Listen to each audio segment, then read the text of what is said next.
नमस्कार शेतकरी मित्रांनो, एक सोपा हिशेब मांडूया. तुरीचं पीक साधारण 160 ते 180 दिवसांचं असतं, बरोबर. पण यातले फक्त 30 ते 45 दिवस म्हणजे संपूर्ण हंगामाच्या जेमतेम 1/4 काळ तुमच्या हातातून निघून गेले. तर उरलेले 130 ते 40 दिवसात तुम्ही कितीही मेहनत घ्या, कितीही खर्च करा, तुरीचं उत्पादन पहिल्यासारखं भरून निघत नाही. विचित्र वाटतं ना? पण हेच खरं आहे. आणि याचमुळे दरवर्षी सारखं बी, सारखं औषध, सारखी मेहनत घेऊनही एका शेतकऱ्याच्या शेतात तूर डळवळलेली दिसते आणि दुसऱ्याच्या शेतात तीच तूर उंचीपुरती उभी राहते. फरक बीमध्ये नसतो, फरक हवामानातही नसतो. फरक असतो तो या पहिल्या 30 ते 45 दिवसात नेमकं काय केलं आणि काय राहून गेलं यात. आणि सगळ्यात मोठी गंमत अशी की या सगळ्या काळात करायची कामं फार खर्चिक नाहीत ना, फार अवघडही नाहीत. फक्त त्यांची जागा कुठलंच औषधही घेऊ शकत नाही किंवा खतही त्यांची जागा भरून काढत नाही. आज या व्हिडिओत आपण अगदी बारकाईने बघणार आहोत की या सोनेरी 30 ते 45 दिवसात नेमकी कोणती 3 कामं करायची आहेत, ती कशी करायची आहेत आणि कधी करायची आहेत, जेणेकरून तुमचं शेतही यंदा त्या भरघोस उत्पादन देणाऱ्या शेतांच्या रांगेत जाऊन उभं राहील. व्हिडिओमध्ये सोडू नका, कारण एक जरी मुद्दा चुकला तरी संपूर्ण हंगामावर त्याचा परिणाम होऊ शकतो. तर मित्रांनो, तुम्ही तूर टोकन पद्धतीने पेरली असेल, बेडवर लावली असेल किंवा पारंपरिक पद्धतीने हाताने पेरणी केली असेल, पद्धत कुठली असो, तुरीच्या सुरुवातीच्या वाढीच्या टप्प्यात करायची कामं जवळपास सारखीच असतात. प्रत्येक शेतकऱ्याचं एकच स्वप्न असतं, तुरीला भरपूर फुटवा यावा, चांगली फुलधारणा व्हावी, त्या फुलांचं 100% शेंगेत रूपांतर व्हावं आणि शेवटी हातात भरघोस उत्पादन यावं. हे स्वप्न रास्त आहे आणि ते साकार करणंही तितकंच शक्य आहे. पण त्यासाठी फक्त बोलून किंवा वाट बघून चालत नाही. तर तुरीच्या शेतात प्रत्यक्ष 3 ठराविक कामं वेळेवर करावी लागतात. चला तर मग एक एक करून या तिन्ही कामं सविस्तरपणे समजून घेऊया. पहिलं महत्त्वाचं काम म्हणजे तण नियंत्रण आणि खत व्यवस्थापन. तूर आता साधारण 30 ते 35 दिवसांची झालेली असते. या टप्प्यावर बहुतांश शेतकऱ्याचं तण नियंत्रण म्हणजेच कोळपणे, डरवणे, खुरपणे पूर्ण झालेलं असतं. पण अनेक शेतकरी त्याची एक चूक करतात, ते खत व्यवस्थापनाकडे दुर्लक्ष करतात किंवा खतं उशिरा देतात. लक्षात ठेवा, तूर हे कडधान्य पीक आहे आणि कडधान्य पिकाची मुळं हवेतील नत्र म्हणजे नायट्रोजन शोषून घेण्याची क्षमता ठेवतात. त्यामुळे तूरला जास्त नत्रयुक्त खतांची म्हणजे युरियासारख्या खतांची अजिबात गरज नसते. जर तुम्ही युरिया जास्त वापरला तर झाडाची शाखीय वाढ म्हणजे पानं फांद्या जास्त प्रमाणात होतात, पण फुलधारणा आणि शेंगा धरण्याचं प्रमाण कमी होतं. म्हणजेच तुम्ही स्वतःच्याच हाताने उत्पादन घटवता. मग प्रश्न असा येतो की खत द्यायचं कधी आणि कोणतं? साधारणपणे शेतकरी आंतरपीक म्हणून घेतलेलं मूग, उडीद किंवा सोयाबीन निघाल्यानंतरच तूरला खत देतात. पण मित्रांनो, तोपर्यंत खूप उशीर झालेला असतो. त्यावेळी दिलेलं खत फक्त फुलधारणेच्या अवस्थेत लागू पडतं, फुटव्यांसाठी त्याचा फारसा उपयोग होत नाही. त्यामुळे जर तुम्ही आत्ताच म्हणजेच पीक 30 ते 35 दिवसांचं असताना पहिला खताचा डोस दिला तर त्याचा परिणाम थेट फुटव्यावर आणि पुढे जाऊन एकूण उत्पादनावर दिसून येतो. खतांचा विचार केला तर 3 पर्याय तुमच्या समोर आहेत. पहिला आणि सर्वोत्तम पर्याय म्हणजे 10-26-26 हे संयुक्त खत एकरी 50 किलो. हे उपलब्ध नसेल तर दुसरा पर्याय म्हणजे 12-32-16 तेही एकरी 50 किलो. आणि हे दोन्ही उपलब्ध नसतील तर तिसरा पर्याय म्हणजे 9-24-24 याचीही मात्रा एकरी 50 किलो इतकीच ठेवायची. या तिन्हीपैकी कोणतंही एक खत निवडायचं आणि तिन्ही एकत्र वापरायची गरज नाही. खत देण्याची पद्धत ही तितकीच महत्त्वाची आहे. झाडापासून साधारण 4 ते 6 इंच अंतरावर खत टाकायचं आहे. अगदी झाडाच्या मुळाशी बिलकुल टाकू नये, कारण त्यामुळे मुळांना इजा होऊ शकते. खत देताना ते मातीत झाकून द्यावं, म्हणजे पेरणी यंत्राने किंवा कोळपणीच्या सहाय्याने द्यावं आणि नंतर माती लोटून खत बंद करावं. उघड्यावर खत टाकल्यास पाऊस आला तर ते वाहून जाऊ शकतं किंवा त्याचा काही फायदा आपल्या झाडाला होत नाही. तसंच खत देताना जमिनीत पुरेसा ओलावा असणं अत्यंत गरजेचं आहे. कोरड्या जमिनीत दिलेलं खत झाडाला नीट उपलब्ध होत नाही. आणखीन एक महत्त्वाची गोष्ट, जर तुमची जमीन चिबड असेल म्हणजेच पाण्याचा निचरा नीट होत नसेल आणि पाणी साचून राहत असेल तर अशा जमिनीत वरील खतासोबत एकरी 8 ते 10 किलो सल्फर म्हणजे गंधक मिसळून द्यावं. सल्फरमुळे जमिनीतील पाण्याचा निचरा सुधारतो, पाणी साचून राहत नाही आणि मुळाला ऑक्सिजन नीट मिळतो, ज्यामुळे मुळकूज आणि मर रोगाचा धोकाही कमी होतो. एवढं खत व्यवस्थापन नीट केलं तर वेगळ्या सूक्ष्म अन्नद्रव्यांची किंवा अतिरिक्त युरियाची गरज तुमच्या तूरला भासणार नाही. आता दुसरं महत्त्वाचं काम म्हणजे शेंडे खुडणी. तूर पिकाच्या उत्पादन वाढीतला हा सर्वात निर्णायक टप्पा आहे आणि तरीही सर्वात जास्त दुर्लक्षित केला जाणारा टप्पाही आहे. तूर हे नैसर्गिकरित्या सरळ एकाच खोडावर उंच वाढणारं झाड आहे. जर तुम्ही त्याला असंच वाढू दिलं तर फक्त झाड उंच जातं, पण फांद्या कमी पडतात आणि फांद्या कमी म्हणजे फुलं कमी, फुलं कमी म्हणजे शेंगाही कमी. याउलट जर योग्य वेळी झाडाचा शेंडा खुडला म्हणजे झाडाच्या वरच्या टोकाचा भाग तोडला तर त्या झाडाची उभी वाढ थांबते आणि सगळी ऊर्जा बाजूच्या फांद्यांमध्ये साईड ब्रँचेसकडे वळते. जास्त फांद्या म्हणजे जास्त फुलधारणा आणि जास्त फुलधारणा म्हणजे शेवटी जास्त शेंगा आणि जास्त उत्पादन, हे या शेंडे खुडणी मागचं मूळ शास्त्र आहे. आता शेंडे खुडणी करण्याची योग्य वेळ कोणती? ही वेळ फक्त दिवसांवर नाही तर झाडाच्या उंचीवरही अवलंबून असते.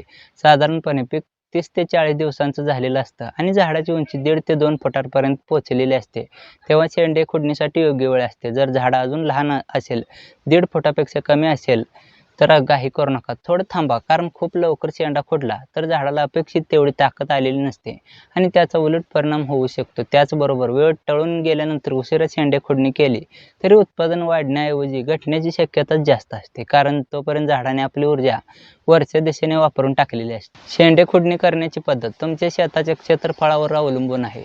जर क्षेत्र कमी असेल तर मजुरांच्या सहाय्याने किंवा स्वतःच्या हाताने शेंडे खुडता येतात, पण जर मोठ्या क्षेत्रावर तूर लावलेली असेल तर हाताने काम करणं वेळ खाऊ आणि खर्चिक ठरतं. अशा वेळी बाजारात मिळणाऱ्या टॉपिंग कटरचा वापर करा. हे कटर फवारणी पंपाला जोडून वापरता येतात. त्यात फिरणारं ब्लेड शेंड्याचा भाग कापून खुडून टाकतं, ज्यामुळे मोठं क्षेत्र कमी वेळात आणि कमी मजुरीत पूर्ण करता येतं. अनेक शेतकरी एकदा नाही तर 2-3 वेळा शेंडे खुडणी करतात, पण अनुभव असं सांगतो की पहिली आणि दुसरी शेंडे खुडणी जर योग्य वेळी आणि योग्य पद्धतीने केली तर त्याचाच सर्वाधिक फायदा होतो. तिसऱ्यांदा शेंडे खुडणी करण्याची गरज सहसा भासत नाही. उलट अति खुडणीमुळे झाडाच्या फुलधारण्याच्या वेळेत गोंधळ होऊ शकतो. आणखीन एक अत्यंत महत्त्वाची माहिती म्हणजे बरेचदा दुर्लक्ष करणारी गोष्ट म्हणजे शेंडे खुडणी झाल्यानंतर लगेच एखादी साधी बुरशीनाशक फवारणी करणं. याचं कारण असं की खुडणी करताना वापरलेले ब्लेड स्टीलचं असतं आणि त्या कापलेल्या जखमेतून बुरशीजन्य रोगांचा प्रादुर्भाव झाडात सहज शिरू शकतो. यासाठी मॅन्कोजेब अधिक कार्बनडिझम हे संयुक्त घटक असलेलं बुरशीनाशक 20 लिटरच्या पंपासाठी 30 ते 35 ग्रॅम या प्रमाणात घेऊन हलकी फवारणी करावी. ही एक छोटीशी पण अत्यंत परिणामकारक खबरदारी आहे, जी पुढे होणारं मोठं नुकसान टाळते. तिसरं आणि सर्वात कळीचं काम, तूर-मर रोग नियंत्रण. माझी तूर उबळली, माझी तूर बांधाकडून उबळली, झाड अचानक सुकलं, हे शब्द अनेक शेतकऱ्यांच्या तोंडून हमखास ऐकायला मिळतात. विशेषतः तूर फुलोऱ्यात असताना किंवा शेंगेत दाणे भरण्याच्या अवस्थेत असताना. या समस्येचं नाव आहे मर रोग आणि हा मर रोग झाडाच्या वरच्या भागातून सुरू होत नाही, तर तो सुरू होतो जमिनीतून. मुळांच्या बुरशीचा प्रादुर्भाव होतो. ही बुरशी हळूहळू मुळं आणि खोड पोखरते आणि योग्य वेळी नियंत्रण न केल्यास ऐन फुलोऱ्याच्या किंवा शेंगा भरण्याच्या नाजूक अवस्थेत अचानक झाड उबळतं किंवा वाळून जातं. तसा हा तोटा फार मोठा असतो, कारण तोपर्यंत शेतकऱ्याने खत, मजुरी, फवारणी यावर बराच खर्च केलेला असतो आणि नेमकं उत्पादनाच्या तोंडावर झाड हातातून जातं. या रोगावर वेळीच नियंत्रण मिळवण्यासाठी 2 पद्धती वापरता येतात, जैविक आणि रासायनिक.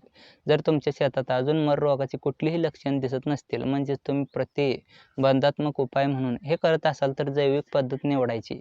यासाठी ट्रायकोडर्मा आणि सुडोमोनास फ्लोरोन्स ही 2 जैविक बुरशीनाशकं प्रत्येकी लिटर किंवा 1 किलो घेऊन 200 लिटर पाण्यात मिसळावीत आणि हे द्रावण प्रत्येक झाडाच्या बुडाशी साधारण 1 ग्लास इतक्या प्रमाणात ओतावं. याला आळवणी किंवा ड्रेंचिंग असं म्हणतात. ट्रायकोडर्मा आणि सुडोमोनास या दोन्ही उपयुक्त बुरशी आहेत, ज्या जमिनीतील हानिकारक बुरशी उपजीविका करतात आणि त्याचा नायनाट करतात. तसंच मुळांच्या आजूबाजूला एक संरक्षण थर तयार करतात. या पद्धतीचा परिणाम लगेच दिसत नाही, तो हळूहळू आणि दीर्घकाळ टिकणारा असतो. म्हणूनच पद्धत रोग येण्याआधीच प्रतिबंधात्मक उपाय म्हणून वापरणं सर्वात प्रभावी ठरतं. पण जर पहिल्या 1 ते 1.5 महिन्यात तुम्हाला झाड उबळण्याची, शेंडमर किंवा फांदीमर होण्याची लक्षणं प्रत्यक्ष दिसू लागली असतील, तर मात्र जैविक पद्धतीने वेळ घालवू नका. थेट रासायनिक ड्रेंचिंगकडे वळा.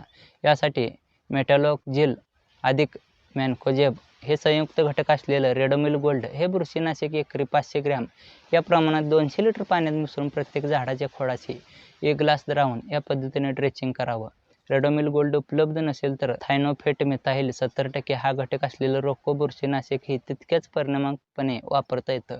हे रासायनिक ड्रेंचिंग मुळांना आणि खोडाला लागलेली बुरशी थेट नष्ट करते, ज्यामुळे पुढे होणारा मर रोगाचा प्रादुर्भाव नियंत्रणात राहतो आणि झाड फुलधारणा तसेच शेंगा भरण्याच्या नाजूक अवस्थेत सुखरूप पार पडतं. वरील 3 मुख्य कामांबरोबरच काही अतिरिक्त बाबींकडेही लक्ष दिलं तर तुमच्या तुरीचं उत्पादन आणखीन सुधारू शकतं. पहिली गोष्ट म्हणजे पीक फेरपालट आणि जमिनीचा इतिहास. ज्या शेतात मागील हंगामात तुरीला मर रोगाचा जास्त त्रास झाला होता, त्या शेतात यंदा जैविक ड्रेचिंग आधीपासूनच म्हणजेच पेरणीनंतर 20 ते 25 दिवसातच सुरू करणं फायद्याचं ठरतं. कारण अशा जमिनीत बुरशींचं प्रमाण अधिक जास्त असण्याची शक्यता जास्त असते. दुसरी गोष्ट म्हणजे पाणी व्यवस्थापन. मर रोगाचा प्रादुर्भाव अनेकदा जास्त ओलाव्यामुळे किंवा पाणी साचून राहिल्यामुळे वाढतो. त्यामुळे पावसाळ्यात शेतात पाणी साचून राहणार नाही याची काळजी घ्यावी. सारे तयार करून पाण्याचा निचरा चांगला राहील असं नियोजन करावं. हलक्या ते मध्यम जमिनीत हे विशेष महत्त्वाचं आहे. तिसरी गोष्ट म्हणजे शेंडे खुडणीनंतर खत व्यवस्थापनानंतर पिकाचं नियमित निरीक्षण करणं. दर आठवड्याला शेतात फेरफटका मारून पानांचा रंग, फांद्यांची वाढ आणि मुळाजवळील जमीन तपासावी. जर एखादं झाड अचानक कोमेजल्यासारखं दिसलं, पानं पिवळी पडू लागली किंवा खोडावर काळसर डाग दिसले तर त्या भागापुरती तातडीने रासायनिक ड्रेंचिंग करावी. संपूर्ण शेतात रोग पसरण्याआधीच नियंत्रण मिळवावं. चौथी गोष्ट म्हणजे शेंडे खुडणी आणि खत व्यवस्थापन याचा योग्य ताळमेळ. खत दिल्यानंतर लगेच काही दिवसातच शेंडे खुडणी केली तर झाडाला नवीन फांद्या फुटण्यासाठी लागणारे अन्नद्रव्य आधीच उपलब्ध असतात. त्यामुळे फुटवा अधिक जोमदार होतो. म्हणूनच पहिला खताचा डोस आणि शेंडे खुडणी यांच्यात फार मोठं अंतर ठेवू नये. साधारण 1 ते 1.5 आठवड्यांचं अंतर ठेवून दोन्ही कामे क्रमाने पूर्ण करावीत.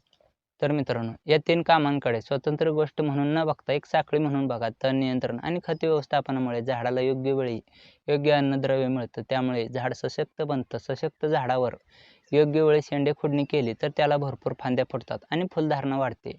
आणि या फुलधारणेच्या आणि शेंगा भरण्याच्या नाजूक टप्प्यात मर रोगाचं वेळेच नियंत्रण केलं तर तयार झालेली प्रत्येक फुल शेंगेत रूपांतरित होण्याची शक्यता वाढते. या तिन्ही कामांपैकी एकही काम जर वेळेवर झालं नाही तर बाकीच्या 2 कामांचा पूर्ण फायदा मिळत नाही. म्हणूनच या तिन्ही कामं पहिल्या 30 ते 45 दिवसात, जास्तीत जास्त 60 दिवसात आणि शक्यतो एका ठराविक क्रमाने पूर्ण करणं अत्यंत गरजेचं असतं. तर मित्रांनो, आजच्या व्हिडिओत आपण तूर पिकाच्या पहिल्या 30 ते 45 दिवसातील 3 सर्वात महत्त्वाची कामं, तण नियंत्रण व खत व्यवस्थापन, योग्य वेळी शेंडे खोडणी आणि मर रोग नियंत्रण सविस्तर समजून घेतली. ही माहिती जर तुम्हाला उपयुक्त वाटली असेल तर व्हिडिओला लाईक करायला विसरू नका.